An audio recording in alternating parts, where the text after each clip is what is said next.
Hi friends, welcome back to my channel. ಈರುಳ್ಳಿ ಬಜ್ಜಿ ಅಥವಾ onion pakoda ಎಲ್ಲರಿಗೂ ಇಷ್ಟ ಆಗುತ್ತೆ. ಒಂಥರ ಇದು ಹೇಗಂದರೆ ಟೀ ಟೈಮ್ ಸ್ನ್ಯಾಕ್ಸ್ ಅಂತ ಹೇಳ್ಬೋದು. ಮತ್ತು ಬೇಗ ಕೂಡ ಆಗುತ್ತೆ, ಕೇವಲ ಒಂದು 10 ನಿಮಿಷದಲ್ಲಿ ಮಾಡ್ಬೋದು. ನೋಡಿ, ಇದು ಮಂಡಕ್ಕಿ ಸುಸ್ಲ ಮಾಡಿದ್ದೆ, ಅದ್ರ ಜೊತೆ ಹಸ್ಬೆಂಡ್ಗೆ ತುಂಬ ಇಷ್ಟ, ಮಕ್ಕಳಿಗೆ ಗ್ರೀನ್ ಚಟ್ನಿ ಜೊತೆಗೆ ಇಷ್ಟ ಆಗುತ್ತೆ. ಮತ್ತು ಟೀ ಕಾಫಿ ಜೊತೆಗಂತೂ ಪರ್ಫೆಕ್ಟ್. ಇದನ್ನು ಯಾವ ರೀತಿಯಾದರೂ ತಿನ್ಬೋದು, ಹಾಗೆ ಕೂಡ ತಿನ್ಬೋದು, ಎಷ್ಟು ಬೇಕಾದರೂ ತಿನ್ಬೋದು, ಅಷ್ಟೊಂದು ರುಚಿಯಾಗಿರುತ್ತೆ. ಬಟ್ ಅವಾಗವಾಗ ಮಾಡಿ ತಿನ್ನಿ ಅಂತ ಹೇಳ್ತಾ ಇದ್ದೀನಿ. ನೋಡಿ, ಬಿಸಿ ಬಿಸಿ ಟೀ ಜೊತೆಗಂತೂ ಪರ್ಫೆಕ್ಟ್ ರೆಸಿಪಿ. ಬನ್ನಿ ಯಾವ ರೀತಿ ಮಾಡೋದು ಅಂತ ನೋಡೋಣ. ಈರುಳ್ಳಿ ಬಜ್ಜಿ ಅಂತ ಹೇಳಿದ್ಮೇಲೆ ಈರುಳ್ಳಿ ಇರಲೇಬೇಕು, ಅದು ಸ್ವಲ್ಪ ಜಾಸ್ತಿ ಕ್ವಾಂಟಿಟಿಯಲ್ಲೇ ಇರಬೇಕು. ಯಾಕಂದರೆ ಇದು ಈರುಳ್ಳಿ ಪಕೋಡ ಅಂದರೆ ಆನಿಯನ್ ಪಕೋಡ ಮಾಡ್ತಾ ಇರೋದ್ರಿಂದ ಒಂದು 6 ನಾನು ದೊಡ್ಡ ಗಾತ್ರದ ಈರುಳ್ಳಿನ ತೆಗೆದುಬಿಟ್ಟು, ಅಂದರೆ ಈ ಸಿಪ್ಪೆ ಎಲ್ಲ ತೆಗೆದು ನಾನು ಸ್ವಲ್ಪ ಒನ್ ಟೈಮ್ ತೊಳೆದ್ಬಿಟ್ಟು ಈ ಥರ ಹೆಚ್ಕೊಳ್ತಾ ಇದ್ದೀನಿ. ಯಾವ ರೀತಿ ಅಂದರೆ ಸಣ್ಣಕ್ಕೆ ಉದ್ದಕ್ಕೆ, ಅಂದರೆ ತೆಳ್ಳಗೆ ಹೆಚ್ಕೋಬೇಕು. ಬೇಗ ಕ್ರಿಸ್ಪಿ ಆಗುತ್ತೆ ಮತ್ತು ಬೇಗ ಫ್ರೈ ಕೂಡ ಆಗುತ್ತೆ, ನೋಡ್ಲಿಕ್ಕೆ ಕೂಡ ಚೆನ್ನಾಗುತ್ತೆ. ನೀವು ದಪ್ಪ ದಪ್ಪ ಹೆಚ್ಚಿಬಿಟ್ರೆ ಏನಾಗುತ್ತೆ, ಅಷ್ಟು ಚೆನ್ನಾಗಿರಲ್ಲ, ಫ್ರೈ ಆಗ್ಲಿಕ್ಕೆ ಕೂಡ ತುಂಬ ಟೈಮ್ ತೊಗೊಳುತ್ತೆ. ಹಾಗಾಗಿ ಉದ್ದಕ್ಕೆ ತೆಳುವಾಗಿ ಹೆಚ್ಕೊಂಡು ನಾನು ಇದನ್ನು ಸೈಡಲ್ಲಿ ಇಟ್ಕೊಂಡಿದ್ದೀನಿ. ಈಗ ಇಲ್ಲಿ ಒಂದು ಪಾತ್ರೆಯಲ್ಲಿ ಅರ್ಧ ಕಪ್ಪಷ್ಟು ಇದು ಗ್ರಾಮ್ ಫ್ಲೋರ್ ಅಂದರೆ ಕಡಲೆ ಹಿಟ್ಟನ್ನು ಹಾಕ್ಕೊಳ್ತಾ ಇದ್ದೀನಿ. ಕಡಲೆ ಹಿಟ್ಟು ಎಷ್ಟು ಹಾಕ್ಕೊಂಡಿರ್ತೀವಲ್ಲ ಅದರ ಅರ್ಧದಷ್ಟು ಅಕ್ಕಿ ಹಿಟ್ಟು, ರೈಸ್ ಫ್ಲೋರ್ ಹಾಕ್ಕೋಬೇಕು. ನಂತರ 1 ಟೀ ಸ್ಪೂನಷ್ಟು ಅಜ್ವೈನ್ ಅಥವಾ ಓಂಕಾಳನ್ನು ಕೈಯಿಂದ ಈ ಥರ ತಿಕ್ಬಿಟ್ಟು ಹಾಕ್ಕೊಂಡಿದ್ದೀನಿ. ಹಾಕ್ಕೊಂಡು ಈ ಥರ ಮಿಕ್ಸ್ ಮಾಡಿಕೊಂಡ್ರೆ ಈ ಹಿಟ್ಟು ಮೇನ್ ಇದು ಇಷ್ಟು ಈ ರೀತಿಯಾಗಿ ಇರಬೇಕು, ಆವಾಗ ಕ್ರಿಸ್ಪಿಯಾಗಿ ಬರುತ್ತೆ. ಸೊ ಈಗ ಇದನ್ನು ಸೈಡಲ್ಲಿ ಇಟ್ಕೊಂಡು ಹೆಚ್ಚಿರುವಂಥ ಈರುಳ್ಳಿ ಇತ್ತಲ್ವ ಅದನ್ನು ಒಂದು ಬೇರೆ ಪಾತ್ರೆಯಲ್ಲಿ ಈ ಥರ ಹಾಕ್ಕೊಳ್ತಾ ಇದ್ದೀನಿ. ನೋಡಿ, ಈ ಥರ ಹಾಕ್ಕೋಬೇಕು. ಮೊದಲು ನಾನು ತೋರಿಸಿ ನೋಡಿ, ಇದೇ ರೀತಿಯಾಗಿ ಮಾಡ್ಕೊಳ್ಳಿ, ತುಂಬ ಚೆನ್ನಾಗಿ ಬರುತ್ತೆ. 5ರಿಂದ 6 ಹಸಿಮೆಣಸಿನ್ಕಾಯಿ ಸಣ್ಣಕ್ಕೆ ಹೆಚ್ಚಿ ಹಾಕ್ಕೊಂಡಿದ್ದೀನಿ. ಹಾಗೆ ಕರಿಬೇವು ಸೊಪ್ಪನ್ನು ಸ್ವಲ್ಪ ಜಾಸ್ತಿ ಪ್ರಮಾಣದಲ್ಲಿ ಹಾಕ್ಕೊಂಡಿದ್ದೀನಿ. ರುಚಿಗೆ ತಕ್ಕಷ್ಟು ಉಪ್ಪು, ಸಾಲ್ಟ್ ಹಾಕ್ಕೊಂಡು ಮೊದಲು ಇದನ್ನೆಲ್ಲ ಚೆನ್ನಾಗಿ ನಾನು ತೋರಿಸ್ತಾ ಇದ್ದೀನಲ್ಲ ಇದೇ ರೀತಿಯಾಗಿ ಮಿಕ್ಸ್ ಮಾಡ್ಕೋಬೇಕು. ಯಾಕಂದರೆ ಉಪ್ಪು ಹಾಕಿದ ಮೇಲೆ ನೀರಿನ ಅಂಶ ಎಲ್ಲ ಬಿಡುತ್ತೆ ಈರುಳ್ಳಿ. ಹಾಗಾಗಿ ಮೊದಲು ಈ ಥರ ಎಲ್ಲ ಮಿಕ್ಸ್ ಮಾಡಿದ ನಂತರ ಮಿಕ್ಸ್ ಮಾಡಿರುವಂಥ ಹಿಟ್ಟನ್ನು, ಈ ಕಡಲೆ ಹಿಟ್ಟನ್ನು ಇದರಲ್ಲಿ ಹಾಕ್ಕೋಬೇಕು. ಸೊ ಹಾಕ್ಕೊಂಡು ಮೊದಲು ನೀರು ಹಾಕ್ಕೊಳ್ದೇನೆ ಇದನ್ನು ಮಿಕ್ಸ್ ಮಾಡ್ಕೋಬೇಕು. 2 ಟೀ ಸ್ಪೂನಷ್ಟು ಎಣ್ಣೆ, ಬಿಸಿ ಎಣ್ಣೆನ ಹಾಕ್ಕೋಬೇಕು. ಹಾಟ್ ಅಂದರೆ ಆಯಿಲ್ 2 ಟೀ ಸ್ಪೂನ್ ಹಾಕಿದರೆ ಸಾಕು.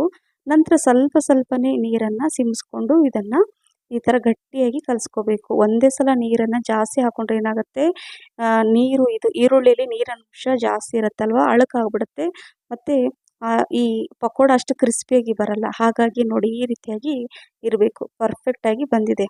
ಸೊ ಈ ಥರ ಕಲಸಿದ ಮೇಲೆ ಲಾಸ್ಟಲ್ಲಿ ಇದಕ್ಕೆ ಕೊತ್ತಂಬರಿ ಸೊಪ್ಪನ್ನು ಸ್ವಲ್ಪ ಜಾಸ್ತಿ ಪ್ರಮಾಣದಲ್ಲಿ ಹಾಕ್ಕೋಬೇಕಾಗತ್ತೆ. ಸೊ ಹಾಗಾಗಿ ನಾನು ಹೆಚ್ಚಿರುವಂಥ ಕೊತ್ತಂಬರಿ ಸೊಪ್ಪನ್ನು ಹಾಕ್ಕೊಂಡಿದ್ದೀನಿ. ಫ್ಲೇವರ್ ಕೂಡ ತುಂಬ ಚೆನ್ನಾಗಿರುತ್ತೆ. ಇದನ್ನು ಮಿಕ್ಸ್ ಮಾಡಿಕೊಂಡು ಸೈಡಲ್ಲಿ ಎಣ್ಣೆ ಕೂಡ ಇಟ್ಟಿದ್ದೀನಿ, ಎಣ್ಣೆ ಕೂಡ ಬಿಸಿಯಾಗಿದೆ. ಸೊ ಹೈ ಫ್ಲೇಮಲ್ಲಿ ಇದನ್ನು ನೋಡಿ ಈ ರೀತಿಯಾಗಿ ಪಕೋಡ ಬಿಡಬೇಕು. ಇದನ್ನ ತೋರಿಸ್ತಾ ಇದ್ದೀನಿ ನೋಡಿ, ಇದೇ ರೀತಿಯಾಗಿ ಮಾಡಿಕೊಂಡ್ರೆ ಈ ಹೊರಗಡೆ ನೀವೆಲ್ಲ ತಿಂತಿರ್ತೀರಲ್ಲ ಹೋಟ್ಲಲ್ಲಿ, ಸೊ ಅದೇ ರೀತಿಯಾಗಿ ಕಾಣಿಸುತ್ತೆ, ಅದೇ ರುಚಿ ಇರುತ್ತೆ, ಅದಕ್ಕಿಂತ ಚೆನ್ನಾಗಿ ಇರುತ್ತೆ, ಹೆಲ್ದಿಯಾಗಿರುತ್ತೆ. ಯಾಕಂದರೆ ನಾವು ಹೊರಗಡೆ ನೀವು ತಿಂತಿರ್ತೀರ, ಎಷ್ಟೋ ಸಲ ಎಣ್ಣೆನ ಬಿಸಿ ಮಾಡಿ ಪದೇ ಎಣ್ಣೆ ಬಿಸಿ ಮಾಡಿ ಫ್ರೈ ಮಾಡ್ತಿರ್ತಾರೆ, ಅದು ಆರೋಗ್ಯಕ್ಕೆ ಅಷ್ಟೆಲ್ಲ ಒಳ್ಳೆಯದಲ್ಲ. ಸೊ ಹಾಗಾಗಿ ಏನಾದರೂ ನಿಮಗೆ ಈ ರೀತಿ ಈರುಳ್ಳಿ ಬಜ್ಜಿ ಅಥವಾ ಪಕೋಡ ಏನಾದರೂ ತಿನ್ಬೇಕು ಅನಿಸಿದರೆ ಮನೆಯಲ್ಲೇ ಈ ರೀತಿಯಾಗಿ ಮಾಡಿ ತಿನ್ನಿ. ಒಂದು ಟೈಮ್ ಎಣ್ಣೆ ಬಿಸಿ ಆದರೆ ಇನ್ನೊಂದು ಟೈಮ್ ಎಣ್ಣೆ ಅದನ್ನು ಯೂಸ್ ಮಾಡಬಾರ್ದು ಅಂತ ಹೇಳ್ತಾರೆ. ಸೊ ಹಾಗಾಗಿ ಈ ಥರ ಮನೆಯಲ್ಲೇ ಮಾಡಿಕೊಂಡು ತಿನ್ನೋದು ಒಳ್ಳೆಯದು.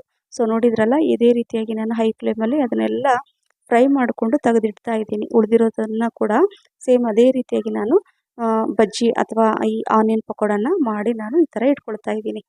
ತುಂಬ ಒಂಥರ ಎಷ್ಟು ಚೆನ್ನಾಗಿ ರುಚಿ ಇತ್ತಂದರೆ ಎಲ್ಲರೂ ಇಷ್ಟೊಂದು ಇದು ಖಾಲಿ ಆಗುತ್ತಾ ಇಲ್ಲ ಅಂದ್ಕೊಂಡೆ, ಬಟ್ ಎಲ್ಲರೂ ತಿಂದು ಖಾಲಿ ಮಾಡಿಬಿಟ್ರು, ಅಷ್ಟೊಂದು ಚೆನ್ನಾಗಿತ್ತು ಇದು ಆನಿಯನ್ ಪಕೋಡ. ನೋಡಿ, ಇದೇ ರೀತಿ ನಾನೆಲ್ಲ ಮಾಡಿ ಇಟ್ಕೊಂಡಿದ್ದೀನಿ. ಸೊ ನೋಡಿದ್ರಲ್ಲ, ತುಂಬ ಚೆನ್ನಾಗಿ ಕಾಣಿಸ್ತಿದೆ, ರುಚಿ ಮಾತ್ರ ತುಂಬ ಚೆನ್ನಾಗಿತ್ತು. ಹಸ್ಬೆಂಡಿಗೆ ಇದು ಅಂದರೆ ಈ ಮಂಡಕ್ಕಿ ಸುಸ್ಲಾ ಜೊತೆ ತುಂಬ ಇಷ್ಟಪಟ್ಟು ತಿಂತಾರೆ, ಹಾಗಾಗಿ ಅವ್ರಿಗೋಸ್ಕರ ಮಾಡಿದ್ದೆ. ಸೊ ಅವರಿಗೆ ಈ ಆನಿಯನ್ ಪಕೋಡ ಅದ್ರ ಜೊತೆ ಹಾಕಿ ಕೊಟ್ಟೆ, ತುಂಬಾ ಇಷ್ಟಪಟ್ಟು ತಿಂದರು. ಮತ್ತು ಮಕ್ಕಳಿಗೆ ಹೆಚ್ಚಾಗಿ ಈ ಏನಾದರೂ ಈ ಸಾಸ್ ಜೊತೆ ತಿಂತಾರೆ ಕೆಲವರು, ಅಥವಾ ನಾನೇನು ಮಾಡಿರ್ತೀನಿ ಅಂದರೆ ಈ ಗ್ರೀನ್ ಚಟ್ನಿನ ಮಾಡಿಟ್ಟಿದ್ದೀನಿ. ಸೊ ನೋಡಿ, ಈ ರೀತಿಯಾಗಿ ಈ ಮಂಡಕ್ಕಿ ಸುಸ್ಲಾ ಜೊತೆಗಂತೂ ರಿಯಲಿ ಉತ್ತರ ಕರ್ನಾಟಕದಲ್ಲೂ ತುಂಬ ಫೇಮಸ್. ಇದ್ರ ಜೊತೆ ಈ ಥರ ತಿಂದರೆ ತುಂಬ ಚೆನ್ನಾಗಿರುತ್ತೆ ಈ ರೆಸಿಪಿ. ಮತ್ತು ನೋಡಿ, ಮಕ್ಕಳಿಗೆ ನಾನು ಗ್ರೀನ್ ಚಟ್ನಿ ಜೊತೆ ಕೂಡ ಕೊಟ್ಟೆ. ಸೊ ಎಲ್ಲರೂ ಯಾರಿಗೆ ಯಾವ ರೀತಿ ಇಷ್ಟ ಆಗುತ್ತೋ ಆ ರೀತಿಯಾಗಿ ತಿನ್ಬೋದು. ಸೊ ಟೀ ಕಾಫಿ ಜೊತೆಗಂತೂ 100% ಪರ್ಫೆಕ್ಟ್ ರೆಸಿಪಿ ಅಂತ ಹೇಳ್ಬೋದು. ಸೊ ಯಾರಾದರೂ ಗೆಸ್ಟ್ ಬಂದರೆ ಏನಾದರೂ ಮಾಡಿಕೊಡ್ಬೇಕು ಟೀ ಟೈಮ್ ಸ್ನ್ಯಾಕ್ಸ್ ಅಂದರೆ ಇದನ್ನು ಮಿಸ್ ಮಾಡದೆ ಮಾಡಿ. ಸೊ ಈ ರೆಸಿಪಿ ನಿಮಗೆ ಇಷ್ಟ ಆಗಿದ್ರೆ ಲೈಕ್, ಶೇರ್, ಕಮೆಂಟ್ಸ್ ಮತ್ತು ಸಬ್ಸ್ಕ್ರೈಬ್ ಮಾಡೋದನ್ನು ಮರಿಬೇಡಿ. ನಿಮ್ಮ ಫ್ರೆಂಡ್ಸ್ ಮತ್ತು ಫ್ಯಾಮಿಲಿ ಕೂಡ ಶೇರ್ ಮಾಡಿ.